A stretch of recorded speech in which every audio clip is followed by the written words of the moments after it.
Now, we got our chance to go hands-on with the awesome naval warfare segments of the game.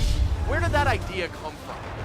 You know, we were looking at the history of the American Revolution. The Navy's played such a critical role in the success of the Revolution that we felt that we had to treat this, right? It was something that, without that, the history would be incomplete. So we put a couple of guys in the corner of the room. They were prototyping for a couple of months. They were trying to figure out how to make this work within our engine. And we eventually found that we had something that was really cool, and we could actually commit to making really amazingly epic battles on the ocean.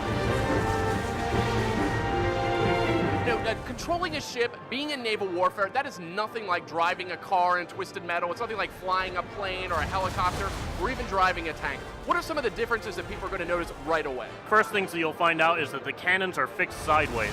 You'll have the swivel guns that you can shoot 360 with, but they're really only useful for small boats. But if you want to take on the big guys, what you have to do is get out there with your cannons and use full broadsides on them.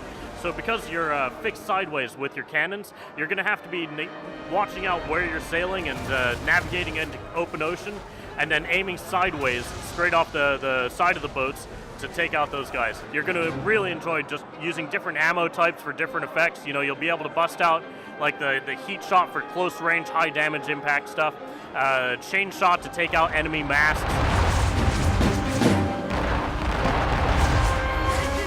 First time that we saw Assassin's Creed 3's awesome-looking naval warfare, incredibly epic, was during the PlayStation E3 press conference.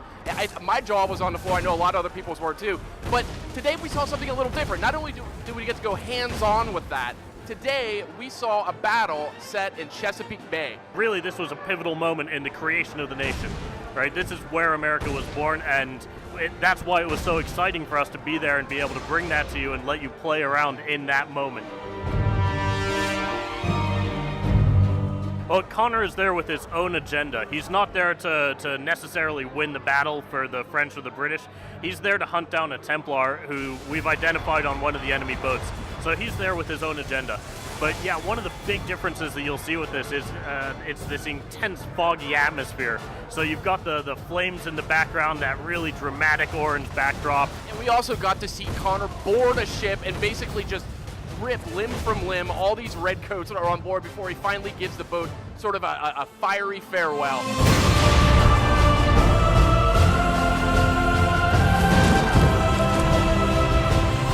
Awesome, so that's Assassin's Creed 3 coming to PlayStation on October 30th in North America.